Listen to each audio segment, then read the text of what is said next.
Yeah, so following on from Colin, I'm sort of more talking about how sort of the physio has kind of affected me from an athlete point of view.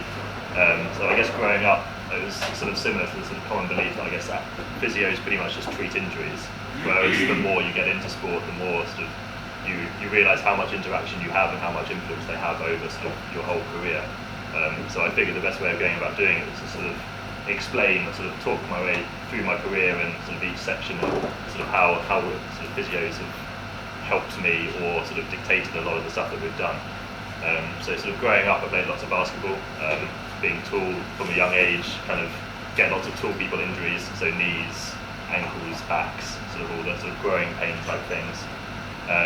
Was fortunate when I was 17, I got a scholarship and went to America, so played over in America for a year, where you start to sort of get a bit of a grasp of what sort of elite level sports like in comparison to here. You sort of play in 15,000 seater stadiums. There's only 50 people there, but sort of the whole size of it is kind of a bit overwhelming. So I then decided to come back and do my degree in England, and then in my third year of university, London got granted the Olympic Games. So to sort of try and help Team GB's prospects, UK Sport put on a Sporting Giants initiatives, which was basically a talent ID type thing set up to get tall people playing tall sports. So literally, my mum saw it, told me to sign up. And the guys had to be over 6'6", the girls had to be over 5'10", and it was literally just a case of going online, filling out your information, and sort of saying your previous sporting background. And I think approximately 3,500 people applied, with it sort of trying to focus to go into rowing, volleyball, and handball, which are sports. Well, obviously rowing we do pretty well at, but volleyball and handball are brand new in this country, effectively. So it was trying to increase our chances of doing well at the Olympics. So we turned up for the first testing day. I got invited to volleyball, and there's 200 people in the room who are all 6'6" and over, which sort of is quite sort of a sight to start with. And then a lot of it was my first real experience of sports science and how it was used. So we went through a whole bunch of different testing processes. Physios would come in and do a lot of sort of movement tests on us to see how our bodies moved, to see if we had any injuries that sort of are potentially lingering anywhere, and lots of sort of agility tests, physical tests. And from that information pretty much alone, they would help whittle it down. So we'd sort of get volleyballs thrown at us to see how we reacted. But a lot of the stuff was based sort of purely on our physical attributes. They only had 4.5 years at that point to get people ready for the games, so they couldn't take on people who were injury prone or had sort of bad sort of medical history. So it was a sort of a fairly quick eye opener into sort of how much influence a physio or sort of sports scientists have on an athlete's career. Fortunately, I was one of 4 that got through the far end for volleyball, so I got sent off to the University of Bath, which is where the Great Britain programme was based at the time. And that was another sort of, we were part of a programme then, we're part of the Team GB, and because of that you obviously get a whole lot of support and those support services.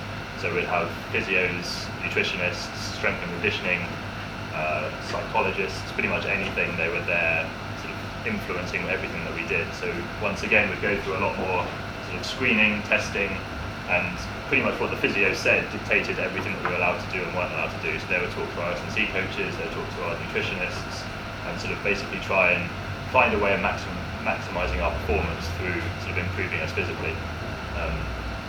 So that was sort of a good indication of moving on in my career, how much they were going to influence. They sort of literally dictated everything that we were allowed to do in the gym, every sort of physical type thing that we could do. And sort of as Colin was talking about, when you're in that sort of environment, they kind of become the person that you go and talk to about everything. So when you are an athlete, your body is everything to you, and it's quite easy to freak out over the smallest of things. So having someone to go to and be able to sort of say, what is it? Is it a bad thing? Is it a good thing? Like, how much pain can I go through? Is it good pain or bad pain? They both sound bad, but you can have sort of pain that you're allowed to work your way through rather than stuff that you have to instantly stop at. Once again, as Colin said, 2 years before the Olympics, they decided that we weren't going to medal at London, so they decided to scrap the beach programme. So to try and sort of continue playing sport professionally, I got offered a contract in Sweden, so moved over and played 2 years professionally in Sweden for a club team there, which is was probably the first time that we had a designated support time for us. So our team had a physio that would travel with us at all times. Once again, highly sort of involved in everything that happened around the team. They were pretty much our coaches' eyes as to how we were performing and how we were feeling. So then did 2 years in Sweden and then did a year in Cyprus, which was quite interesting because the physio didn't speak English. So trying to work with someone through basically Google Translate on your phone is a slightly different challenge altogether.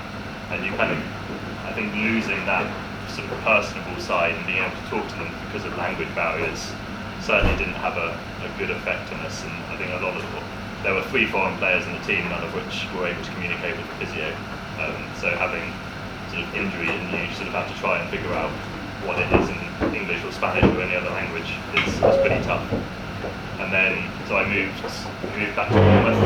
So I did my master's degree last year while still playing for England on the beach. Now we're no longer GB, we lost our funding, we've gone back to England.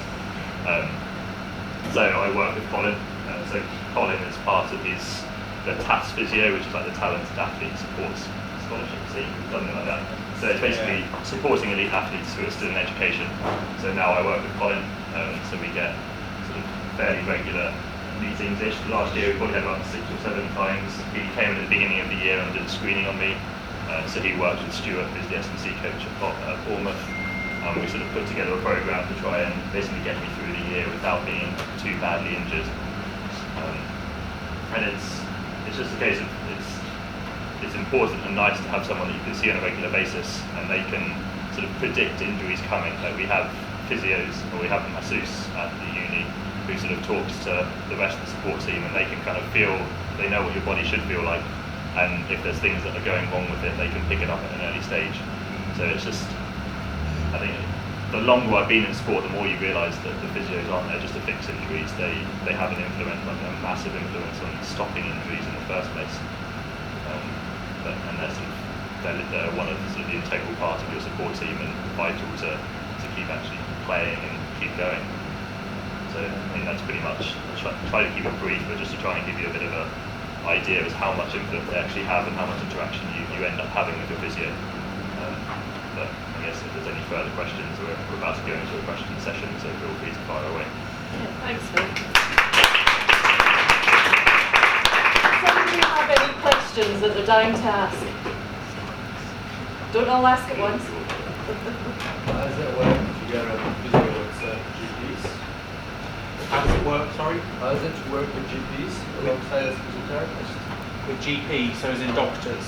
Yeah, doctors, yeah. On a level like the Commonwealth Games. Did you feel like you were fresh from a GP that represents you? No, I suppose again, and different games, so take Wales for example, there were 4 docs, I think there were about 12 physios, so in terms of physios outweighing docs by numbers in a sense. But no, physios are very autonomous, so I barely got the doctor involved with any of my athletes, possibly only once or twice, and that was purely more to get medication and potentially a scan. But generally, no, I wouldn't necessarily get them involved. Partly that was the sports I was working with. Other sports had a doc working with them a bit more, but generally in sport a good relationship really in terms of sports medicine. Doctors appreciate what the physios do, and generally most athletes will see their physio first and then kind of, if needed, go on and see the docs in terms of the number of the different professions. So generally it works really well.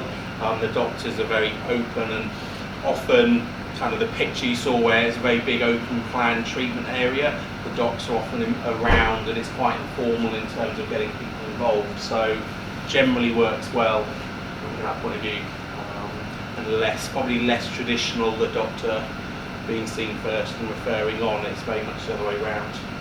Yeah. You know the answer to the quiz. You can get that in a minute. Yeah, there you go. They'll come in a minute. We'll save that. Only There if you you're go. a good girl. Yeah, there you go. Yeah.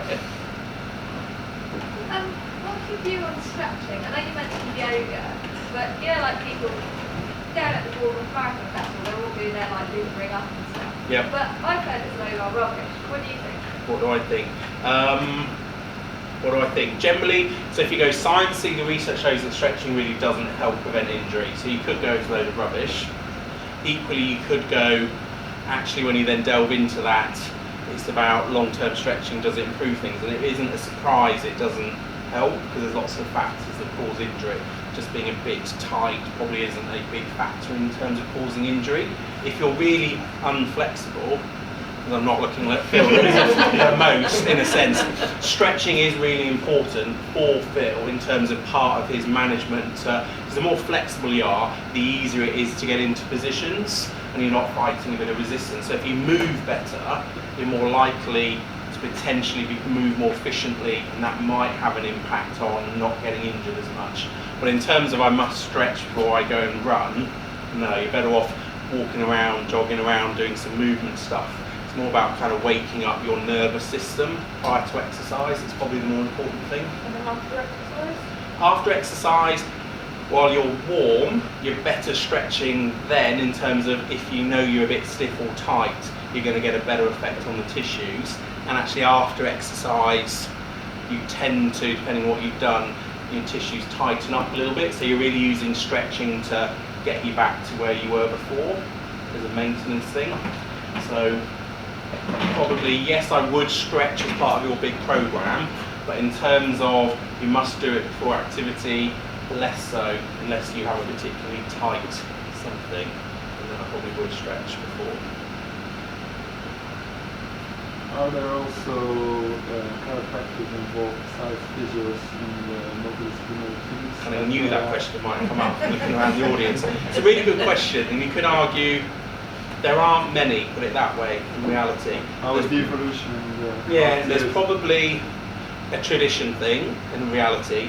And what was interesting, in London 2012, it was the first time osteopaths and chiropractors were involved in the LOCOG, so the organising committees, medical teams, the volunteers as it were, that man the medical teams. It was the first time that the IOC, the International Olympic Committee, had allowed chiros or osteopaths to work, because historically it's only ever been physios. So you could argue that is a step forward in a sense. You might look at it negatively, but I worked in the polyclinic and the process was they weren't allowed to see athletes on their own or as a first contact. They had to see a physio first, and the physio thought it was appropriate. They got referred to the osteo and chiro, but that was the only way legal-wise they agreed it. That's the past?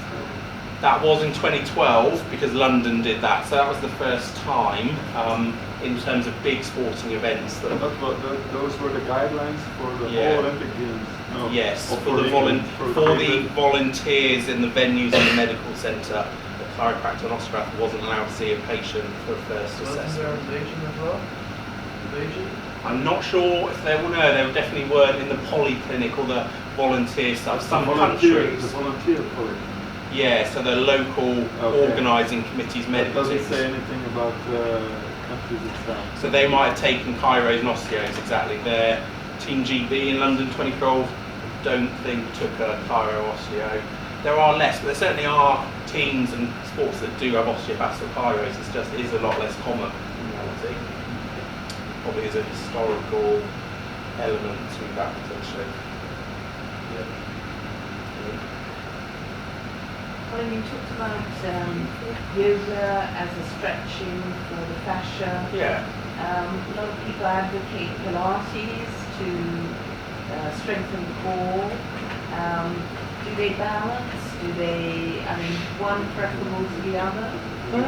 I think it depends on why you can argue they're quite different. There's similarities, but they're quite different. So in terms of why you're doing them, might be a different reason. Pilates can be good for your core, might be controversial to say it can also be bad for you, depending on why you're doing it and what your problems are, because doing your core and lots of anterior abdominal and other stuff might be a bad thing, but I think they're very different. Pilates is more about your muscle activation generally. Yoga is a bit more about flexibility and strength in certain positions, and that's why yoga is used quite a lot in sport these days, because in order to hold a pose, you're actively holding it rather than it being quite a passive thing. So you become quite strong in these positions rather than passive. So probably slightly separate overlap, but probably very different reasons to do them. I'm probably quite a big yoga fan. Phil, looking here at pictures here, why do they make women wear tiny little bikinis and the men just get to wear shorts and t-shirts? It's a lot of it's actually a choice. Women want to wear that. Yes, it's look, to be fair, it's the most you're playing in 90-degree heat on the sand. You don't want to wear speedos. Oh, it's an option. Okay. The women can wear long clothes. They Okay. don't have to wear bikinis. If it's cold, you don't have to wear a bikini. Okay. For London 2012, they introduced to sort of allow everyone to play. You don't have to play in a bikini, so you can play in whatever you want. But a lot of the girls, I mean, if you walk on to see them train when they're completely voluntary as to what they want to wear, they'll all be in bikinis just because it's the most practical thing for them to play in at the time. I mean, some might wear like hot pants, but you don't want to wear too many clothes just because you've got sand, sweat. It's best. I'm not sure I'm convinced by that. I will accept it. Thank you. I suppose in some ways it's similar to what's happening with the runners as well. To be fair, That, you know, they wear less. well, Athletes they're choosing to going by wear it. inches wear less than the equivalent of their clothes. It's just a stereotype. It's a sort of thing that's been put on beach volleyball. It helps it sex sells. It is part of the game. They try and promote it to sort of sell it. There's something they played it in Trafalgar Square and all the politicians turned up just for the women's beach volleyball.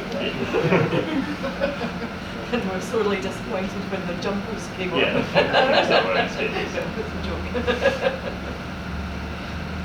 Any other questions? I'm quite curious, how does that Chinese couple work? Yeah, it's another good question. Yeah, I think we don't know. Like the K taping, really don't know why it seems to help in a sense. Lots of other things, but it kind of relates to the fact what you're really doing again by popping the cup on, sucking it up. You're lifting some tissue up, and generally how we were using them and people do, rather than leave them there, you move them around. So in a sense the cupping is, if you like, sucking up or lifting up some of the tissue, and you're then moving the top tissue on the layer beneath.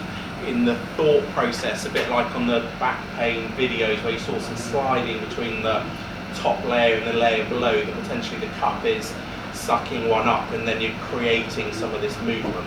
And that's a little bit potentially how acupuncture helps as well. It creates movement within the tissues. So yeah, the cupping's kind of coming into fashion, as everything does in sport. Probably in the last year or two it's been used more. So yeah, I get out my plastic cups more now than I used to. Is that for the gym? Yeah, it doubles up. Yeah, exactly for that. Yeah, exactly.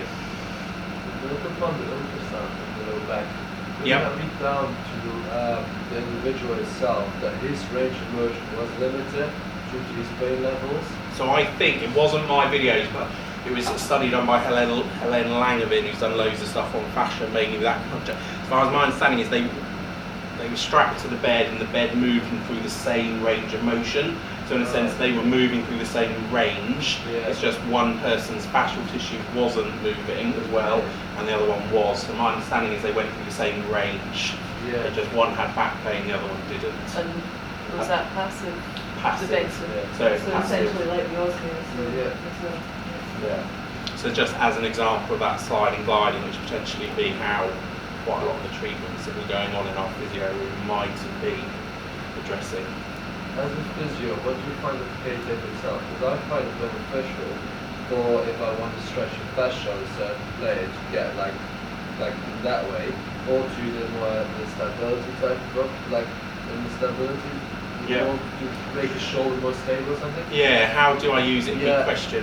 The thing is, like, it depends to the individual who puts it on with the idea that he has behind it. Because often I found that the evidence says that it doesn't work. Well, the evidence says it doesn't maybe work how we think it does. There's a bit of evidence that it might help with pain relief and helping swelling, but probably doesn't help with improving muscle activity and those kind of things. Yeah. So you use it in the So I probably use it maybe thinking in a fascial way. So I might use quite long strips of the stuff for somebody to do with their shoulder, but I might well, in terms of those kind of anatomy trains, fascial trains, just kind of take the whole train all the way, hand up, shoulder, neck, to kind of help maybe more globally, I might use it, or for pain relief, because that probably is something that maybe it does help with, but it's a bit hit and miss. Some athletes think it's a brilliant thing and it works great, and they use it, they can apply it themselves. What's really good is it doesn't maybe limit movement. With traditional taping, people think it stops movement, although I probably use rigid taping in a fascial way. So there's tapings, there's lots of ways to do it, and I'm probably not the biggest K-tape user personally. I do use it, but you don't know when you apply it if it's going to work. And that's my challenge with it. I like to know why I'm doing something and why will it help this person. K-tape, it's a bit hit and miss, and I'll stick it on and hope. I'm just not that keen on that. But volleyball is quite like it. Looks good. Yeah, that's the thing. It looks quite impressive if you go out there and you're all strapped up, doesn't it? Yeah. Especially if it's that nice colourful stuff that you The showed pink and the earlier. blue. Yeah. Generally pink is popular. As long as it matches the outfit. No, it's fine.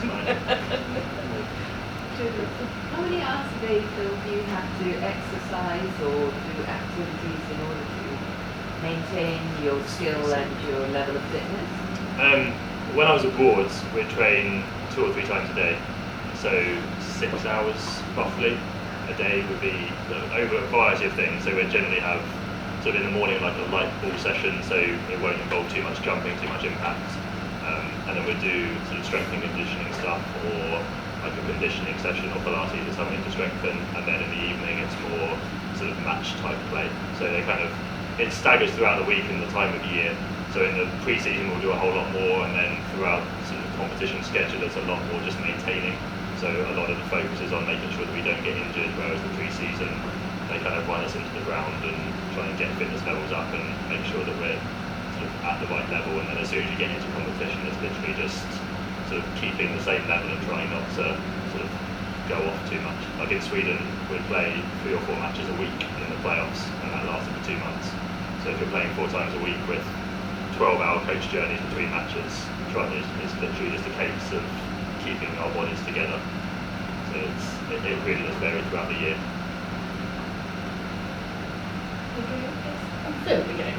Is beach volleyball, is it kind of accident prone? Because it's soft, isn't it? But like running on sand is really hard, harder than running on anything else, isn't it? When you've got it's very different. So obviously indoor volleyball you get a lot of injuries through impact. I mean, I'm sure Colin will know a lot about this as well. But beach you tend to find it's sort of it's like instability type injuries. So because of the wind, because of the sand, you tend to have lots of lower back problems and shoulder problems because the wind affects the ball at the last minute.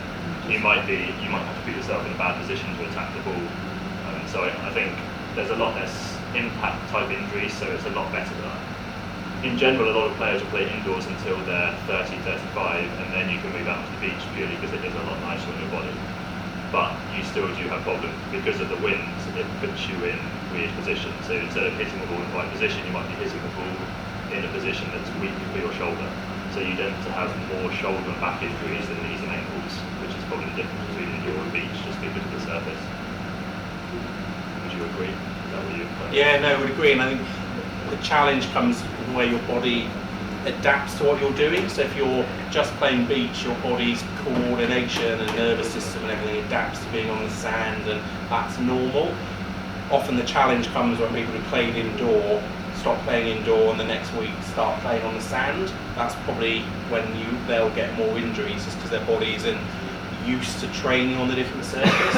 And that's quite classic in sport. It's always transition phases where people go from pre-season to season, or where things change that you're more likely to get injured. So often your body gets used to the hard surface in the indoor and it's fine, but it's when you're suddenly doing the same thing or something different, it takes the body a bit of time to get used to that, and that's probably when you're more likely to get injured. They say when you're exercising, you should do as many different things as possible, don't they? Not just the one thing the whole time. I know, it's good too. Yeah. Yeah, your body to have a variety of forces going through it. The reality is forces cause problems in a way. So if you're having a mixture of stuff, not the same thing, that's better. But it's also good for your brain and nervous system to be used to doing different things. Definitely.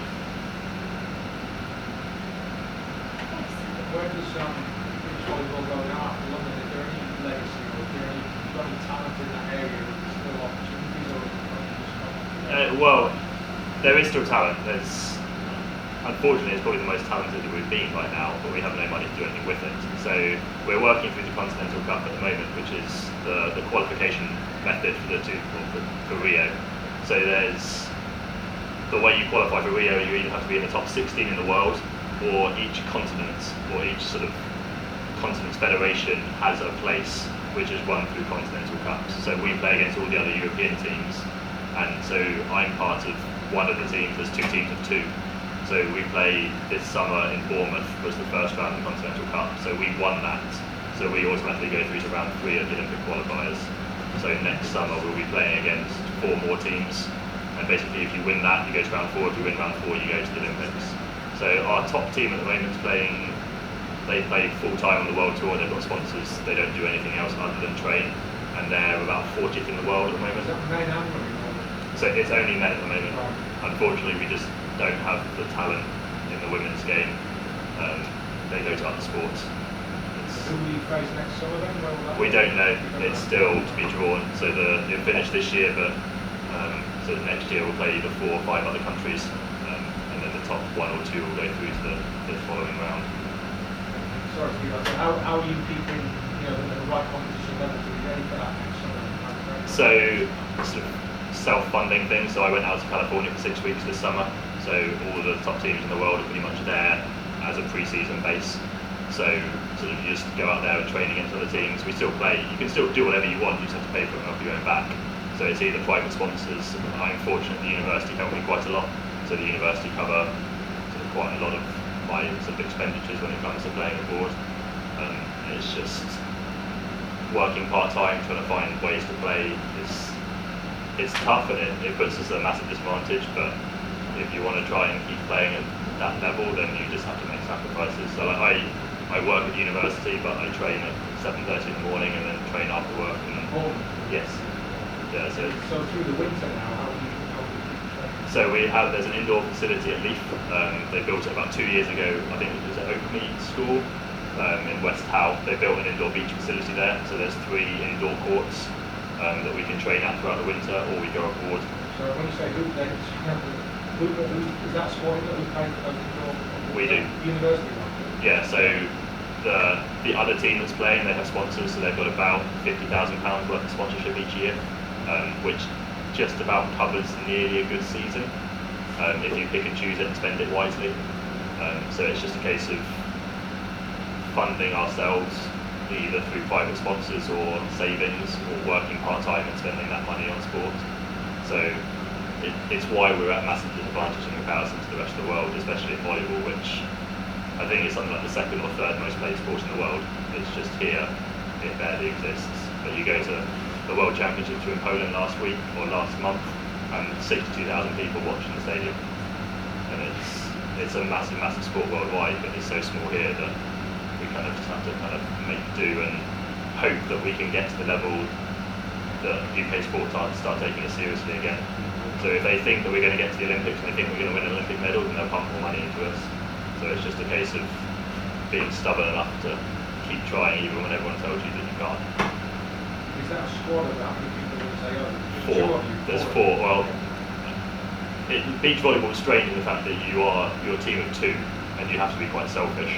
And you have it doesn't really help us how anyone else does, but for training purposes and stuff, it's useful to have a bit of a squad. And for this Continental Cup, the way it's formatted, it's like the Davis Cup, so you work together for your country. But then, even if we qualify, they'll only still take 1 of the 2 teams to the Olympics.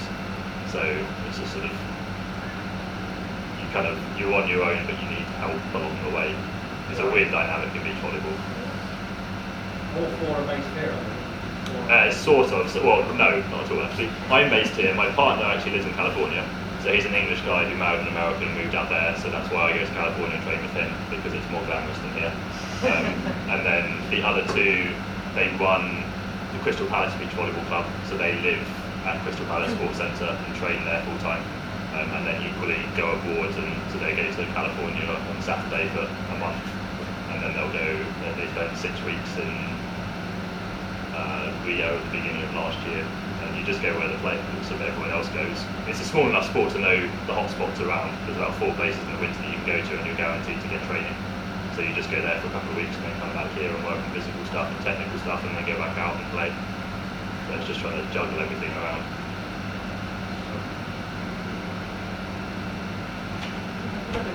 Yes, really good. Nice to see you back. I never heard of fascia before, never. And is it like a new area of research? In reality, it's become more popular. Yeah, I mean the tissues that always existed in us. Yeah. We used to just cut it out of the way and not really think about it totally. So yeah, certainly in the last few years, it's just grown and grown in terms of the more we know about it, the more people are looking into it, because it might well explain. It's not this kind of dead white tissue. There's huge amounts of nerves. It's contractile. It sends lots of information to the brain about lots of things. So you had a blood supply and nerves? Yeah, massive. Why is Yeah. it red then? I don't understand. Well, it has nerves, a blood supply with it, it passes through it, which probably wasn't very clear in one of the videos, but a huge sensory organ, masses and masses of receptors telling your brain loads of things. It's involved in your immune response to lots of things. Yeah, so the more we know about it, the more research is being done into it, because it potentially can answer lots of things. It was a tissue that they never really looked at. A bit like with massage. I mean, massage, we have no idea how it does anything, because it doesn't do anything to muscles, it doesn't do anything to blood flow, and yet people get positive effects from massage, but none of the research has looked at massage and fascia. They've looked at muscle and other things, so might well explain why treatments have certain effects at the moment we can't explain, and fascia is kind of being looked at more and more as a result, really. People start to do more research. Yeah, loads, masses and masses and masses of suddenly being done on it. It's funny how like there are bits of the body that doctors always thought it doesn't do anything. You know, like the appendix. Yeah, no. And anatomy-wise, you pick up your anatomy textbook and talks about something going from one to the other. That really isn't really the case. But again, it all stems from being cut up and dissected and the white stuff chopped out of the way to look at Just a things. coating or something. Yeah, it's kind of like, what's that gristly coating? But actually, that probably is. Yeah, for it. But actually, the reality is that's probably the really important thing. So yeah, watch this space probably.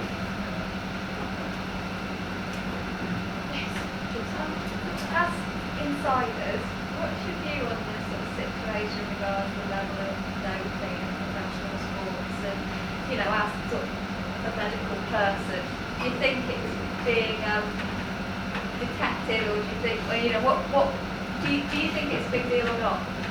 I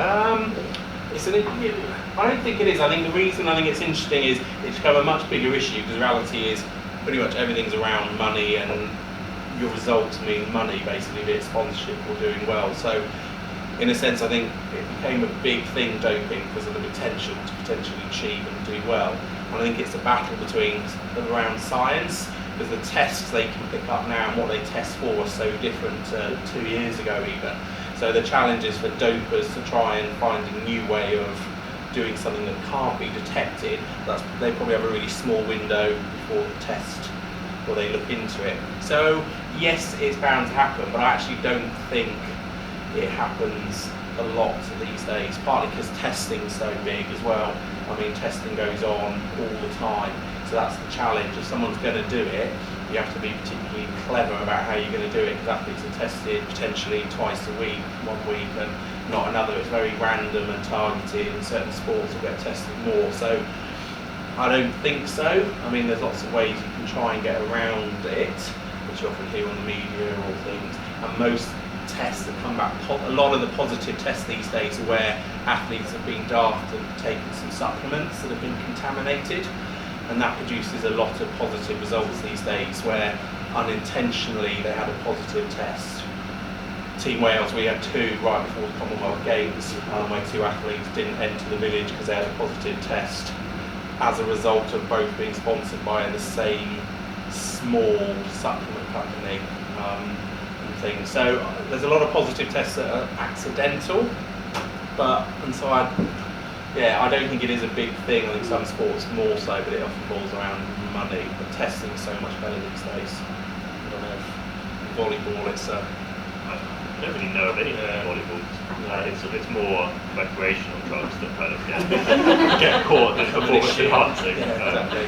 But yeah, no, I don't think. I mean, I've been tested maybe 3 or 4 times in total, so it's not really something that's that big in volleyball. It's not something that's talked about much or known. Like I've never seen it. Well, certain sports will be tested massively. So Have you got any other pressing questions? potentially do the answers. If there aren't any. Yay! You probably have to squint quite a lot, to be honest. Two modern wonders of the world, so there was Christ Redeemer and the Great Wall. I think so. You might have seen Christ Redeemer in the background. So I did have to squint. Popsing against squint. It's Kylie. That was at the closing ceremony in Glasgow. Tom Daly. That was probably an obvious one. And Gwyn appeared 3 times. And the motto we had was where there's Gwyn, there's a win. So she again tended to be a good luck charm. So I took Gwyn to swimming and we did win a gold. So you see, Gwyn was a lucky mascot. Yeah. Duck. It's a Welsh. Kind of a penguin-y duck toy thing. I didn't get too involved because I kept calling, it's a she, but it is a he. I don't know, well done if you did get any of those by squinting. So, well done. Got Tom Daly. Yeah, that was the obvious one. Yeah, exactly. The others, that's a bit of a squint, isn't it? Yeah. I wasn't quite sure what the penguin was doing. In all. Yeah, exactly. Okay, so can I please ask you to thank both Colin and Phil for giving us such an interesting